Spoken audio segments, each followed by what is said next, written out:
नशे का नश्तर। न जाने क्यों आज आपको देखने की इच्छा दोपहर से ही हो रही थी, पर शाम ढलते ढलते मेरी ये इच्छा ही रही। न जाने क्यों मुझे कभी कभी लगता है कि आपके दिल का दरवाजा भी आपके कमरे के दरवाजे की तरह ज्यादातर बंद ही रहता होगा। पर मैं ये दुआ करती हूँ कि मेरी ये सोच गलत निकले और आपके दिल का दरवाजा मेरे लिए खुला हुआ हो। अच्छा, मेरे लिए एक दुआ करोगे? बस इतनी सी दुआ कि मेरी ये दुआ कबूल हो जाए। अच्छा, अब आप काफी थक गए होंगे, आराम करें। मैं आऊंगी आपका सिर सहलाने ख्वाब में आज रात। Okay, bye, love you. आज जब मैं रात की स्याही बिखरने पर अपने रूम पर आया तो लाइट जलाते ही ये खत मुझे तय किया हुआ कमरे के फर्श पर पड़ा हुआ मिला। मैंने खत को पढ़ा, एक बार नहीं बल्कि कई बार। मैंने अंदाजा लगाया कि इसे दरवाजे और फर्श के बीच की झिर्री से कमरे में धकेला गया होगा, पर किसने धकेला होगा यह अंदाजा लगाना मुमकिन नहीं था। 16, स्वीट 16। इससे यही अंदाजा लगा था कि यह खत लिखने वाली कोई लड़की है, कोई टीनेज, पर कौन? वैसे भी जिस बिल्डिंग में, जिस कैंपस में मैं रहता था, वहां न जाने कितने टीनेजर्स वाले कैंपस थे। उन टीनेजर्स में खत लिखने वाली टीनेज को ढूंढ निकालना उतना ही मुश्किल था जितना कि भूसे में से कोई सुई को ढूंढ निकालना। खैर, मैंने खत को किसी किताब के पन्नों के बीच में दबाया। खत लिखने वाली लड़की के बारे में सोचते हुए न जाने कितनी देर खिड़की पर खड़े होकर नीचे कैंपस में तितलियों की तरह उड़ रही टीनेजर्स लड़कियों को देखता रहा और ये अंदाजा लगाने की नाकाम कोशिश करता रहा उनमें खत लिखने वाली लड़की कौन होगी। लाल रंग की साइकिल चला रही उस लड़की को मैं नाम से जानता था। एक दो बार जब मैं कैंपस से उसके पास से गुजरा तो उसे उसकी एक फ्रेंड ने संजू कहकर पुकारा। मैंने मन ही मन अंदाजा लगाया कि उसका नाम संजना होगा और शायद इसीलिए उसका फ्रेंड सर्कल उसे संजू नाम से पुकारता होगा। जब संजू साइकिल चलाते वक्त अचानक ऊपर मुझे देखकर मुस्कुराई तो न जाने क्यों मेरे मन में एक ख्याल उभरा, कहीं वो खत लिखने वाली लड़की संजू तो नहीं। उस रात मैं जब बिस्तर पर सोने के लिए गया तो मेरा साथ नींद की जगह उस खत ने ले लिया। मैंने आंखें बंद करके सोने की कोशिश की तो मेरी आंखों में संजू की वो खूबसूरत आंखें घूमने लगी जिससे उसने आज शाम साइकिल चलाते वक्त मुझे देखा था। अगर मुझे खत लिखने वाली लड़की संजू थी तो उसने उस खत के आखिरी शब्द बिल्कुल सच लिखे थे, 16, स्वीट 16। यकीनन संजू 16 साल की खिलती हुई कचनार की कली थी और कलियां हमेशा स्वीट ही होती हैं। संजू के विचारों में उलझा हुआ मैं न जाने रात के किस पहर तक अपनी करवटों से बिस्तर पर सिलवटें डालता रहा। पर कहते हैं व्यक्ति पर कितना भी दर्द टूट पड़े, व्यक्ति कितना भी किसी भी यादों में खोकर बेगाना हो जाए, पर रात में एक घड़ी ऐसी भी आती है जब नींद उसे अपने पहलू में ले ही लेती है। मेरे साथ भी कुछ ऐसा ही हुआ। रात को वो न जाने कौन सा पहर था जब मैं संजू की खिलती कली की यादों की महक से आजाद होकर नींद में तकिया लगाकर सो गया। मैं उससे पहले कभी भी खिड़की पर किसी लड़की को देखने के लिए खड़ा नहीं हुआ था, पर शायद वो खत में लिखे अक्षरों की कसक थी या संजू की नाव सी आंखों की कशिश जो मैं उसे देखने के लिए खिड़की पर अनायास ही आ गया था। मैं जानता था संजू व्हाइट शर्ट और स्काई ब्लू स्कर्ट में सुबह के इस पहर स्कूल जाती है, पर शायद मैंने इससे पहले उसमें इतनी दिलचस्पी नहीं ली थी, इसलिए मुझे उसके स्कूल जाने का फिक्स टाइम नहीं मालूम था। मैं काफी देर उसे देखने का लालच लिए खिड़की पर खड़ा रहा, पर वो मुझे कहीं नजर नहीं आई।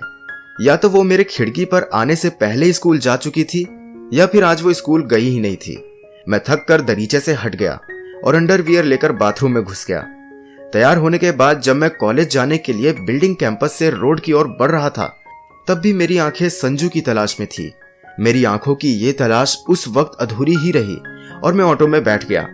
ऑटो ज्यों ही चलने को हुआ वैसे ही एक टीनेज लड़की भागकर ऑटो में चढ़ी और मुझसे एक्सक्यूज मी कहते हुए ठीक मेरे बगल में बैठ गई। उस सीट पर वो चौथी पैसेंजर थी और मैंने खिसक कर उसे बैठने की जगह दे दी। वो लड़की भी मेरी ही बिल्डिंग कैंपस की थी और संजू की हम उम्र और कचनार की खिलती कली की तरह स्वीट, पर उस लड़की का मैं नाम नहीं जानता था। पहले दिल किया कि उससे उसका नाम पूछ लूं, पर मैंने अपनी इस इच्छा को अधूरा छोड़ दिया। वो लड़की बीच रास्ते में ही उतर गई। ऑटो वाले को पैसा देते वक्त उसने एक स्माइल मेरी तरफ दी। उसकी इस स्माइल का मैं कोई जवाब दे पाता उससे पहले ही वो पलटकर चल दी। चलती ऑटो से मैंने उसे पीछे से देखा तो उसकी पतली कमर और भरे भरे नितंब उसके स्वीट होने के साथ साथ बहुत सेक्सी होने की भी गवाही दे रहे थे। उस समय मुझे अपने रूम पर पहुंचने की जल्दी थी। मुझे उम्मीद थी कि मुझे खत लिखने वाली लड़की मेरा इंतजार कर रही होगी, या फिर मेरा इंतजार करके थक के एक प्रेम भरा खत उसने जरूर मेरे कमरे में दरवाजे और फर्श के बीच की झिर्री से मेरे लिए पोस्ट किया होगा। ऑटो से उतरकर मैं तेज कदमों से अपने रूम की ओर बढ़ रहा था कि मेरे कदम ठिठक कर रुक गए। अचानक संजू ने मेरे सामने आकर अपनी साइकिल की ब्रेक लगा दी थी। अपना दायां पैर जमीन पर टिकाकर उसने मुस्कुराते होठों से सिर्फ एक पल के लिए देखा और फिर उसने अगले ही पल पैडल मारकर साइकिल को आगे बढ़ा दिया। मैं अपनी जगह पर स्तब्ध खड़ा उसे जाते हुए देखता रहा। गुलाबी रंग की हॉट पैंट में संजू की रोमहीन और गोरी जांघों को मैं देर तक देखना चाहता था, पर मेरी ये इच्छा पूरी ना हो सकी। संजू साइकिल के पैडल को तेजी से मारते हुए बिल्डिंग के पीछे जाकर मेरी आंखों से ओझल हो गई। मेरी उम्मीद को उस वक्त झटका लगा जब मैं दरवाजे का लॉक खोलकर रूम के अंदर आया। मेरी नजर स्वीट 16 के लिखे खत को रूम के फर्श पर तलाशती रही, पर आज ये तलाश मुकम्मल नहीं हुई। निराश होकर मैं फ्रेश होने के लिए बाथरूम में घुस गया। लगातार बज रही डोरबेल की वजह से मैं कमर पर तौलिया लपेटे हुए बाथरूम से भागकर कमरे के दरवाजे पर आया और दरवाजा खोलते ही अपने हाल पर शर्मा कर झेप गया। उस वक्त मेरे ऊपर की देह पर कोई कपड़ा नहीं था और तौलिया छोटे होने की वजह से मेरी जांघें और टांगें नंग थी। मेरी इस हालत से बेखबर वो मेरे बगल से होते हुए भीतर आ गई और कुर्सी पर मजे से बैठते हुए बोली, क्या आप बोर नहीं होते? मैंने कभी आपको कैंपस में एंजॉय करते नहीं देखा। एक नजर खुद पर डालने के बाद मैंने एक गहरी नजर उस लड़की पर डाली जो आज सुबह मेरे साथ ऑटो में थी। इस वक्त वो गोल गले वाली पिंक टी शर्ट और ब्लू जीन्स पहने हुए थी। रबड़ की स्लीपर पहने उसके पांव बेहद गोरे थे और उसके नाखूनों में लाल रंग की नेल पॉलिश उसके पैरों को बेहद आकर्षक बना रहे थे। उसकी पतली कमर और भरे नितंब उसकी आकर्षक देह के मुख्य हिस्से थे। हाँ, उसके स्तन जरूर उभरे नहीं थे, या फिर टी शर्ट थोड़ा बड़े साइज के होने की वजह से मुझे उसके स्तनों का उभार सही तरीके से नजर नहीं आ रहा था। मैं उसके रूप और देह के बनाव गठाव में उलझा मूक दर्शक की तरह खड़ा रहा और अचानक वो बोल पड़ी, अगर आप मेरे सामने इस कपड़ों में अनकंफर्टेबल फील कर रहे हो तो चेंज कर लो। बाय द वे, मैं ये कहने आई थी कि बाहर की खुली हवा का भी लुफ्त लेने का हक है आपको। फिर एकाएक कुर्सी से उठकर वो दरवाजे की ओर बढ़ते हुए बोली, ओके, मैं चलती हूँ बाहर, संजू मेरा इंतजार कर रही है। वो लड़की दरवाजा खोलकर जा चुकी थी और मैं उसका नाम तक नहीं पूछ सका था। उसने कहा, बाहर संजू उसका इंतजार कर रही है। क्या उसे संजू ने भेजा था? क्या संजू चाहती थी कि मैं परिसर में बाहर आऊं? संजू के ख्याल ने मुझे थोड़ा बेचैन कर दिया। सच कहूं तो उस शाम मैं वास्तव में कमरे से उतरकर बिल्डिंग कैंपस में टहलने लगा था। मैं जिस बिल्डिंग में रहता था उसे बी विंग कहते थे और सामने वाली building A wing. In buildings और इनमें रहने वालों के बारे में बाद में लिखूंगा। पहले तो संजू और उस लड़की के बारे में लिखना चाहता हूँ जो अभी मेरे रूम आई थी। ए विंग की खुली सीढ़ियों पर संजू और मेरे रूम में आने वाली लड़की आपस में बातें करते हुए बैठी थी। मैं अपनी बिल्डिंग के पास से ही उन्हें देख रहा था। संजू और उस लड़की ने शायद मुझे उन्हें देखते हुए देख लिया था। संजू की बगल में बैठी उस लड़की ने मुझे हाथ से वहां आने का इशारा किया और फिर वो दोनों टहलते हुए उस ओर चली गई जिस ओर बिल्डिंग के केयर टेकर सर्वेंट्स के क्वार्टर्स थे। मैं कांपते कदमों के साथ ज्यों ही सर्वेंट्स क्वार्टर्स के बगल से गुजरा, किसी ने मेरा हाथ पकड़ लिया। चौंक कर मैंने देखा, ये वही लड़की थी जो अभी कुछ देर पहले मेरे रूम में आई थी। मेरी जिंदगी में किसी लड़की ने पहली बार मेरा हाथ पकड़ा था। मैंने जब उससे अपना हाथ छुड़ाने की कोशिश की तो मेरी कलाई पर उसकी पकड़ थोड़ी सख्त हो गई। मैंने इधर उधर देखा, कहीं कोई हमें देख तो नहीं रहा। उस वक्त मेरा चेहरा लगभग पीला पड़ चुका था। मेरी हालत पर वो मेरा हाथ छोड़ते हुए बोली, मेरा नाम वाटिका है, कोई शूर्पनखा नहीं जो डर के मारे तुम्हारी हालत टाइट हुई जा रही है। और तभी एक लड़की उसके पीछे से आकर, और मेरा नाम संजना है। संजू आगे बढ़कर मुझसे बोली और फिर वाटिका की ओर देखकर, क्यों परेशान कर रही हो बेचारे को, शायद ये शहर में नया है।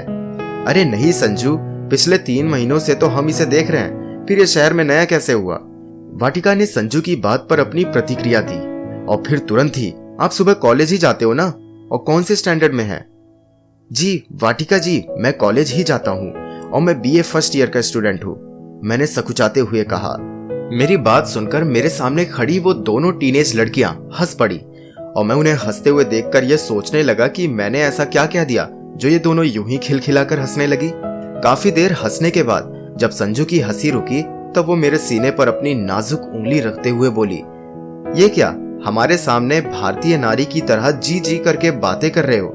अरे ये कोई वाटिका जी नहीं है, इसे हम सब दोस्त कहते हैं और मुझे सब संजू। आज से तुम भी हमें इसी नाम से पुकार सकते हो। आखिर अब तुम भी हमारे दोस्त हो। मैंने अपने सीने पर रखी संजू की उंगली पर नजर दौड़ाई। वो बिना बढ़े नाखून वाली कोमल गोरी उंगली। मेरे मन में ख्याल आया, संजू ने इसी प्यारी उंगली से मुझे लेटर लिखा होगा। मैं इन ख्यालों में डूबा खामोश था जब वाटिका ने भी अपनी उंगली मेरे सीने पर रखकर कहा, है ना? क्या? मैं हकलाया। दोस्त, वाटिका ने कहा। हाँ, मैं उन दोनों खूबसूरत लड़कियों की खूबसूरत उंगलियों को आंखें नीचे करके अपने सीने पर देखते हुए बोला, हुर्रे! वो दोनों लगभग चिल्ला कर बोली। फिर अब अपना नाम भी बता दो, संजू ने कहा। कुणाल, मैंने धीरे से कहा, और फिर उन दोनों ने मुझसे बारी बारी से हाथ मिलाते हुए कहा, वेलकम कुणाल। संजना सचान, संजू, और वाटिका पांडे, बंटी। दोनों 16 साल की बिल्कुल कचनार की खिलती कली की तरह थी, जिनके स्तनों और नितंबों को दुनिया बनाने वाले ने मानो उनकी कमर से गोश्त निकाल कर लगाया था, जिन्होंने मुझ गांव से आए हुए एक साधारण लड़के से आगे बढ़कर दोस्ती की। खैर, वो दोनों लड़कियां कुछ ही दिनों में मेरी इस तरह दोस्त बन गई थी जैसे लड़के के लड़के और लड़कियों की लड़कियां दोस्त होती है। मेरे कहने का मतलब यह है कि वो दोनों ही टीनेजर्स मुझसे बेहद खुलकर बातें करती और किसी भी चीज को शेयर करने में नहीं हिचकती। अब मैं कहानी बढ़ाऊं उससे पहले संजू, बंटी और अपने परिवार के बारे में कुछ बताता चलूं, और साथ ही साथ उन बिल्डिंग्स के बारे में भी जहां इस वक्त हम रह रहे थे। ये बिल्डिंग्स 3 ब्लॉकों में बटी थी, ए, बी और सी। सी ब्लॉक विशेषकर चुने हुए विधायकों के लिए आवंटित थे। हालांकि उनमें से कई विधायक वहां नहीं रहते थे। जब वो प्रदेश की राजधानी में आते तो पौष इलाकों में बनवाए गए अपने आलीशान बंगलों में या 3 सितारा 5 सितारा होटल में ठहरते। सरकार की तरफ से मिले इन फ्लैट्स में वे कभी कभार कुछ इस तरह से आते जैसे चुनाव जीतने के बाद वो चुनाव जिताने वाली जनता के बीच कभी धोखे से पहुंच जाते। हमारे क्षेत्र के विधायक, जो ऊपरी तौर पर हर वक्त खुद को दलित और गरीब घोषित करते रहते थे, वो भी राजधानी में आने पर अपने आलीशान बंगले में ही ठहरते थे। खैर, उन विधायकों की इतनी दरियादली भी, या फिर समाज में दिखाने की गरज कि वो सिर्फ दलित नहीं है बल्कि दलितों के सहायक है, इस वजह से उन्होंने ये फ्लैट उस दलित को रहने के लिए दे दिया था, यानी कि मुझे। ये फ्लैट मुझे रहने के लिए मिला। इसमें सिर्फ विधायक की दरियादली शामिल नहीं थी बल्कि मेरे पिताजी की चिचौरी भी शामिल थी। मेरे पिताजी विधायक के गांव की हवेली में बचपन से ही काम करते आ रहे थे। विधायक की ये हवेली मेरे गांव में कोई 7-8 किलोमीटर दूर एक कस्बे में स्थित थी। मैंने अपनी इंटर तक की पढ़ाई उसी कस्बे में पूरी की थी और अब बीए करने के लिए शहर आया था, और विधायक जी की मेहरबानी से अब मैं इस वीआईपी रिहायशी कॉलोनी का हिस्सा था। वाटिका पांडे यानी बंटी मेरी ही बिल्डिंग ए ब्लॉक में रहती थी। हालांकि उसके पापा विधायक थे और बाकी विधायकों की तरह वो भी अपने किसी बंगले में रहते थे, पर बंटी बेहद आजाद ख्याल की लड़की थी, इसलिए वो इसी उम्र में अपने माँ बाप से अलग रहती थी, जबकि वो अभी सिर्फ इंटरमीडिएट की स्टूडेंट ही थी। यहाँ एक और बात बताते चले कि बंटी के पापा जहाँ से विधायक है वो क्षेत्र मेरे वाले विधायक के क्षेत्र से सटा हुआ है। कहने का मतलब बंटी भी तकरीबन उसी एरिया की रहने वाली थी जिस एरिया का मैं। अगर सीधे तौर पर कहें तो मैं और बंटी बेसिकली एक ही जिला के रहने वाले थे। बी ब्लॉक उन ए क्लास के ऑफिसर्स की रिहायशी थी जो आईएएस या पीसीएस रैंक के थे। संजू के पापा आईएएस थे जो पास के किसी शहर में शायद उप जिलाधिकारी थे। वे कभी कभी यहाँ आते थे और संजू अपनी मम्मी के साथ इस फ्लैट में रहती थी। संजू की मम्मी क्लब और नारी समितियों की सदस्य थी, जिससे वो समाज सेवा की वजह से पूरे दिन घर से बाहर रहती और देर रात तक ही घर लौटती। संजू अपने माँ बाप की इकलौती संतान थी, इसलिए अपने फ्लैट में वो अक्सर अकेले ही रहती। इस कैंपस में एक सी ब्लॉक भी था जिसने छोटे छोटे क्वार्टर्स बने हुए थे।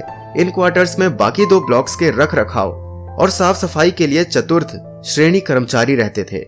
इनमें से एक परिवार मेरे दूर के रिश्ते में थे, पर मैं उनसे दूरी बनाकर रहता था। ऐसा इसलिए क्योंकि शायद मुझ पर विधायक निवास में रहने की वजह से खुद को बड़ा समझने का फितूर चढ़ गया था।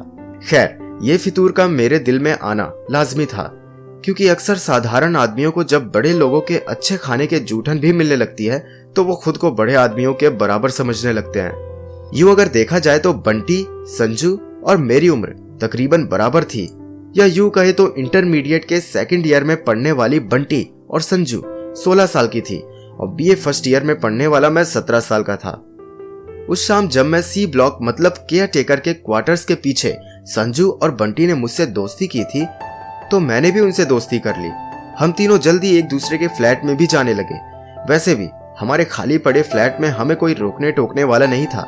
मैंने बंटी और संजू दोनों से ही दोस्ती की थी, पर संजू के लिए मेरे दिल में कुछ और जज्बात करवट ले रहे थे। संजू के लिए मेरे करवट लेते जज्बातों की वजह वो खत था जो मैंने अब तक संभाल कर रखा था। मैं और मेरा दिल अब तक यही मानते आ रहे थे कि मुझे वो मोहब्बत भरा खत संजू ने ही लिखा था। मेरे लिए संजू के हाव भाव इस बात की ताकीद कर रहे थे कि वो मोहब्बत नामा संजू की नर्म कोमल उंगलियों द्वारा ही लिखा गया होगा। संजू और बंटी दोनों ही कमसीन और बेहद खूबसूरत होने के साथ साथ आधुनिक और मॉडर्न भी थी। वो लड़कों के बारे में बातें करते वक्त कुछ अलग तरह से चटखारे लेती थी और कभी कभी मुझसे रोमांटिक बातें करती थी, जबकि हमें दोस्त बने अभी बहुत कम दिन ही हुए थे। मैं गांव से आया हुआ एक ऐसा लड़का था जो टीवी और वीडियो में तमाम खूबसूरत हीरोइनों को देखकर बड़ा हुआ था। अब जबकि उन हीरोइनों की तरह ही खूबसूरत लड़कियां मेरी दोस्त बन चुकी थी, तो मेरी कच्ची उम्र के अंतर मन में भी कुछ अरमान पलने लगे थे। संजू और बंटी दोनों ही मेरी दोस्त थी और दोनों ही मुझसे रोमांटिक बातें करती थी। उन दोनों में कौन ज्यादा खूबसूरत है इसका निर्णय ईश्वर भी नहीं कर सकता था, तो फिर मैं भला यह निर्णय कैसे कर पाता। अब भले ही बंटी और संजू दोनों ही मेरी दोस्त हो, पर मैं संजू के करीब आने की कोशिश कर रहा था। संजू के मेरे करीब आने की वजह वो खत था जो स्वीट 16 ने मुझे लिखा था। मैंने कई बार वो खत संजू को दिखाकर उससे पूछने का ये मन बनाया कि क्या ये मोहब्बत भरे अल्फाज उसी ने लिखे हैं, पर हर बार ये सोचकर कि अगर वो खत बंटी ने लिखा हो तो गड़बड़ हो जाएगी और मैं चाहकर भी संजू से पूछ न सका। पर मैं ये जानना चाहता था कि क्या वाकई वो खत संजू ने लिखा है, और इसलिए मैंने उसकी नोटबुक से उसकी खत की हैंडराइटिंग की तस्कीद करने की सोची। अपनी इसी कोशिश के लिए उस दिन मैं कॉलेज से हाफ डे ही वापस आ गया था। संजू ने एक दिन पहले ही ढलती शाम में हजरतगंज बहती हवाओं से उड़ रही अपनी करली जुल्फों को संवारते हुए कहा था, कुणाल, कल मैं स्कूल नहीं जाऊंगी क्योंकि कुछ फ्रेंड्स मुझसे मिलने आ रही हैं। मैं जानता था संजू अपने घर पर ही होगी, तन्हा या फिर अपनी सहेलियों के साथ। बीते दिनों में मैं संजू के घर पर इतनी बार जा चुका था कि अब उस टीनेज लड़की से मिलने के लिए उसके घर पर जाने में मुझे कोई झिझक नहीं होती। संजू घर पर अकेली थी और शायद अभी अभी उसने नहाया था। हालांकि इस वक्त दोपहर के 2 बज रहे थे। 2-3 बार डोरबेल बजाने के बाद उसने दरवाजा खोला। उसने हल्के पीले रंग की बेहद ढीली ढाली शर्ट पहनी हुई थी जो उसके कमर से होते हुए नितंबों के नीचे लटक रही थी। उस शर्ट के नीचे उसकी मखमली जांघें और पिंडलियां एकदम बेरीबाज थी। अपने करली बालों में फंसी पानी की बूंदों को वो हाथ में लिए गुलाबी तौलिए से पोंछते हुए मुझे देखकर मुस्कुराई। आंटी घर पर है? मैंने हर बार की तरह पूछा। हालांकि आज मेरी नजर इतनी बेशर्म हो गई थी कि संजू के जिस्म से हट ही नहीं रही थी। वो तो सुबह से ही अपने सोशल वर्क में निकल गई। कहते हुए उसने पानी से भीगी हुई तौलियों को जिससे उसने अपने जिस्म को पोंछा था मेरे कंधे पर बेबाकी से डालकर आदमकद आईने के सामने जाकर खड़ी हो गई। संजू के जिस्म की महक से महकती उस तौलिया को अपने गले में लपेटकर मैं उसके पीछे जाकर खड़ा हो गया। आईने में नजर गड़ाकर मुझे अपने साथ खड़ा पाकर वो अचानक पलटकर मुझे देखने लगी। वो अपनी एड़ियों पर इतनी तेज से घूमी कि उसकी पीली शर्ट के अंदर छुपे हुए उरोज मेरे सीने में रगड़ गए। यह पहला अवसर था जब किसी लड़की के वक्ष मेरे शरीर के किसी अंग के स्पर्श में आए थे। संजू मेरे इतने करीब खड़ी थी कि अब भी उसके ठोस तन मेरे सीने से हल्का सा स्पर्श कर रहे थे। उसके गले में पानी की कुछ बूंदें मोतियों की तरह चमक रही थी और कुछ मोती उसकी करली जुल्फों में फूल जैसे फंसे हुए थे। संजू के लम्स, उसकी निहायत खूबसूरती और उसके जिस्म के बनाव गठाव ने मुझे खामोश करके रख दिया था। सच कहूं तो मैं कुछ कहना ही नहीं चाहता था। मैं तो बस देखना चाहता था उस हुस्न की देवी को जो मेरे इतने करीब थी कि उसके करीब रहने को कैंपस का हर लड़का मन्नतें मांगता था। मैंने लाख कोशिश की अपने होठों से संजू की बात का जवाब देने की, पर मेरे लफ्ज मेरे गले में ही दफन होकर रह गए। ओके, मैं लगाती हूँ, कहकर संजू वहां से टीवी की ओर चली गई। जैसे ही संजू का जिस्म मेरे जिस्म से अलग हुआ, मैं सूखे पत्ते सा कांप उठा। संजू ने वीसीआर में कैसेट डालकर उसे टीवी से कनेक्ट किया और फिर मुझे नीची नजरों से देखते हुए अपने बेड पर तकिए के सहारे लेट गई। टीवी पर फिल्म स्टार्ट हो गई थी। मेरी आंखें पहली बार जवां जिस्म को यूं नग्न देख रही थी। उस फिल्म में जवां जिस्मों की अनोखी हरकतों ने मेरी देह में आग की चींटियां उतार दी थी। मैंने देखा इस वक्त संजू का सीना बड़ी तेजी से ऊपर नीचे हो रहा था और उसकी आंखें आधी खुली और आधी बंद है। अचानक उसने अपनी बाहें मेरी ओर फैला दी। उसकी शर्ट की आस्तीनें सरक कर कोहनी के ऊपर चली गई और उसकी मदभरी बाहें दमक उठी। मैंने एक नजर टीवी पर चल रही फिल्म पर डाली और फिर न जाने कब बिस्तर पर आ गया। संजू की फैली हुई बाहें मेरे गले का हार बन गई और हमें टीवी में चल रही फिल्म को देखने की फुर्सत ही नहीं मिली। उस दिन मैं संजू की राइटिंग उसकी किसी नोटबुक से देखना चाहता था, जिससे मैं स्वीट 16 के लिखे खत की पहचान कर सकूं, पर उस स्वीट 16 के बदन का रोम रोम अब मुझे पहचानने लगा था। उस दिन के बाद मैंने और संजू ने एक दूसरे को कई बार बिना कपड़ों के प्यार किया, और जब मैं संजू सी खूबसूरत लड़की को अपनी जिंदगी में पाकर हवाओं पर बैठा आसमान की सवारी कर रहा था और मेरी जिंदगी स्वीट 16 के साथ हर पल स्वीट सपने देख रही थी, तभी स्वीट 16 की पहेली वापस उलझ गई। दोपहर ढल रही थी, बेहद नीरस भी थी। न जाने क्यों आज मैं कॉलेज नहीं गया था। सुबह से अब तक का वक्त कभी खिड़की के पास खड़े होकर कैंपस के नजारे तो कभी टीवी देखते हुए कट रहा था, पर अब ये दोपहर न जाने क्यों ठहर गई थी और मुझे ऐसा लग रहा था जैसे उसका एक एक पल सदियों में बदल गया हो। मैं उस ठहरी दोपहर से उकता कर नीचे आ गया और मेरे कदम अपने आप ए ब्लॉक की सीढ़ियों की ओर बढ़ गए और मेरे ये कदम ए ब्लॉक के फ्लैट नंबर 3 के सामने जाकर ठहर गए। एक कहावत है, व्यक्ति को अपने पैर उतने ही फैलाने चाहिए जितनी चादर हो, पर मैं ये शायद भूल चुका था। संजू और बंटी से हुई दोस्ती के बाद मैं खुद को उनके बराबर मानने लगा था। मैं अपने जमीनी हालत को कहीं दूर छोड़कर आसमान के सफर में चलने लगा था। मेरा ऐसा करना बेवजह भी नहीं था, इसकी वजहें मौजूद थी। उस कैंपस में रहने वाला हर शख्स रईस था और फिर जबकि मेरा निवास भी उसी कैंपस में था तो वो कामयाबी का फितूर मेरे सिर पर चढ़ गया और बहुत कम उम्मीद थी कि मैं खुद को इस फितूर से दूर रख पाता। संजू और बंटी ने मुझसे दोस्ती करके मेरे पैरों को चादर से बाहर निकालने की आजादी दे दी। संजू के जिस्मानी आकर्षण ने मेरे पांव जमीन पर ना रहने दिए और मैं सब कुछ भूलकर उस नोखेश दोशीजा के दूधिया पाव का प्रेमी बन गया। उम्र के उस मोड़ पर मेरा साहित्य से कोई वास्ता नहीं था। अब जबकि मेरा साहित्य से कोई संबंध नहीं था तो फिर से सवाल ही पैदा नहीं होता कि मैंने प्रेमचंद की कहानी नशा पढ़ी है। अगर उन दिनों मैंने उस महान कहानीकार की कहानी नशा पढ़ ली होती तो यकीनन ये कहानी इतनी आगे नहीं जाती, या यूं कहूं तो मेरी कोई कहानी नहीं होती। खैर, मैं उस दोपहर की बात कर रहा था जब मैं संजू की देह यासित के आकर्षण पाश में बंधा उसके दूधिया पांव का प्रेमी बन चुका था, पर उस दोपहर न जाने कौन सा नशा मेरे सिर था। संजू के फ्लैट का दरवाजा बाहर से बंद था, जो इस बात की ताकीद कर रहा था कि संजू इस वक्त अपने फ्लैट में मौजूद नहीं है। संजू के इस तरह फ्लैट में ना मिलने से मेरे चेहरे की मायूसी में इजाफा हो गया था और ए ब्लॉक की सीढ़ियां उतरते वक्त मैं अपने पैरों में थकान महसूस करने लगा था। मैं थके हुए कदमों से अपने फ्लैट की ओर बढ़ा, पर सिर पर उस वक्त जो नशा था उसने मुझे अपने फ्लैट की जगह बंटी के फ्लैट के सामने पहुंचा दिया। दूसरी डोर बेल पर दरवाजा खुला। दरवाजा खोलने वाली बंटी ही थी। अपनी बाहों को उठाकर उसने कंधे पर फैले बालों का जूड़ा सिर पर बांधते हुए उसने मुस्कुराकर मेरा स्वागत किया। जब उसने अपनी बाहें ऊपर उठाई तो रूलीवलेस टी शर्ट में उसकी रोमहीन आर्मपिट चमक उठी और उसकी इस चमक की चकाचौंध से चौंकते हुए उसके पीछे पीछे चलते हुए फ्लैट के अंदर आ गया था। इस वक्त उसने स्लीवलेस व्हाइट टी शर्ट और गहरे लाल रंग की मिनी स्कर्ट पहन रखी थी। ये मिनी स्कर्ट बंटी की कमर में इलास्टिक के सहारे सख्ती से चिपकी हुई थी और उसकी चुस्त टी शर्ट भी उसके जिस्म पर चिपकी थी। इस वक्त बंटी की देह का हर हिस्सा अपने आकार के साथ नुमाया हो रहा था कि एकाएक वह बोली, फिल्म देखोगे? इसे अपनी दुर्बलता कहूं या बंटी के थिरकते नितंबों की मादकता या फिर संजू के दूधिया पाव को आज दोपहर ना देख पाने की कसक। मेरे होठों से स्पष्ट स्वर फूट पड़े, हाँ लगाओ। और फिर वही हुआ जो उस दोपहर संजू के फ्लैट पर हुआ था। फर्क बस इतना था कि आज संजू की जगह बंटी ने ले ली थी और उस नीरस दोपहर को बंटी के जिस्म की मादक सुगंध ने रंगीन बना दिया। मुझ पर इस रंगीनियत का भरपूर नशा हुआ। अब मुझे इस नशे का नश्तर अक्सर लगता था, कभी बंटी के साथ, कभी संजू के साथ।